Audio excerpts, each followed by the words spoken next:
Hi, this is Lillian too, and hello again. We're now in the middle of 2012, the year of the dragon, and so we're now getting ready to welcome the year of the snake. How fast time flies. And you know, when you go through a year that is boring, where you don't have much drama in your life, it's actually a very good sign, because wow, there has been so much drama in the world today. So many people are getting caught in the energies, the transformational energies that are bringing so much change into our lives. You know, technology is hurtling along so fast, you know, so many things are changing.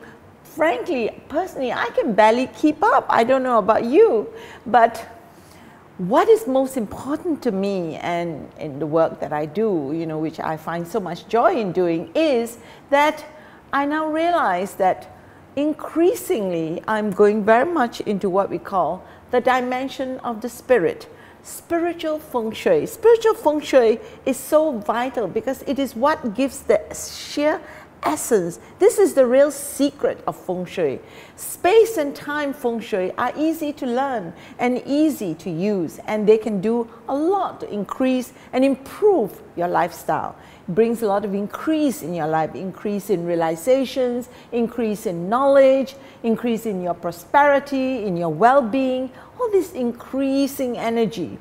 But if you want this increasing energy to stay with you for a long time, if you want to stay safe, to enjoy this increase in your life, I mean, there's no point in having good feng shui, attract all the goodies, and then you get really sick, or someone mugs you, or something happens in the family which creates a tragedy. And so I realized that in the midst of all this transformation, with the emergence, you know, of spiritual feng shui, I realized that I really have to take it upon myself to increasingly introduce you all to the world of amulets. You know, in Asia, wearing of amulets and talismans is something so traditional. It is something that we grow up with. From the time we are young as children to the time that we grow up, we are always wearing amulets made of material that comes from the ground. Basically, if you can't afford it, you make it out of clay, you mix it with some sealant, and then you make a mold, and then you draw some magic squiggles on it, and many monasteries, temples sell or give for a donation these amulets.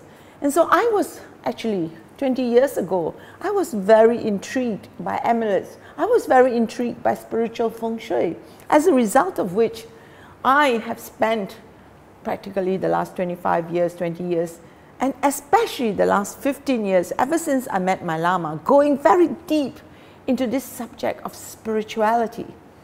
And you know, a lot of miracles happen along the way, how knowledge comes to me, how all these detailed amulets, medallions, how I went to monasteries and temples, and how I saw these amulets being made. And I realized, because I recognized the sacred syllables, I recognize the words, I recognize the mantras, and I know these mantras.